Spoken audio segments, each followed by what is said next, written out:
नमस्कार मंडळी, श्री स्वामी समर्थ. बघा मंडळी, उद्या दिनांक 10 जुलै वार गुरुवार आली आहे गुरुपौर्णिमा. गुरुपौर्णिमेला विशेष महत्व आहे. आपल्या गुरूंची सेवा करणं आपलं आद्य कर्तव्य आहे. असंच मंडळी, आपल्या घरामध्ये मुलगा आहे, मुलगी आहे, आधी अभ्यास करत होता पण आता अभ्यास करत नाही. मुलगी सतत चिडचिड करते, मुलीचा अभ्यासात लक्ष लागत नाही, मुलगी सतत उलटून बोलते, अशा अनेक समस्या असतात. किंवा मुलगा सतत आजारी असतो, अशा अनेक समस्या असतात. तर आपल्या मुलाला नजर दोष आहे किंवा कर्णिबाधा आहे किंवा यासोबतच कुणीतरी जी नजर आहे ती लावली आहे. मग हे दूर करण्यासाठी उद्या आपल्याला संध्याकाळी 6:30च्या नंतर मुलांवरून ही एक वस्तू उतरून टाकायची आहे. ती कोणती तर बघा, आपल्याला देठ असलेल्या 2 लवंगी मिरच्या घ्यायच्या आहे.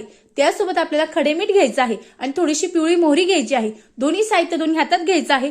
आपल्या मुलाला मुलीला जेही आहेत त्यांना चटेवर बसवायचं आहे आणि दोन्ही हाताने ते डोक्यापासून पायापर्यंत ओवाळून आपल्याला एका मातीच्या पंतीत टाकायचं आहे. त्यानंतर त्या मातीच्या पंतीमध्ये आपल्याला 2 कापूर टाकायचे आहे आणि अंगणामध्ये किंवा आपल्या गॅलरीमध्ये ते आपल्याला पेटून द्यायचं आहे. असं केल्याने मुलांना कितीही नजर दोष असू द्या, चिडचिड असू द्या, कर्णिबाधा असू द्या, बाहेरचं काही ओलांडणं असेल, सर्व समस्यातून मुलांची सुटका होणार आहे. अतिशय साधा, अतिशय प्रभावी उपाय आहे. निश्चित करावा. श्री स्वामी समर्थ. धन्यवाद.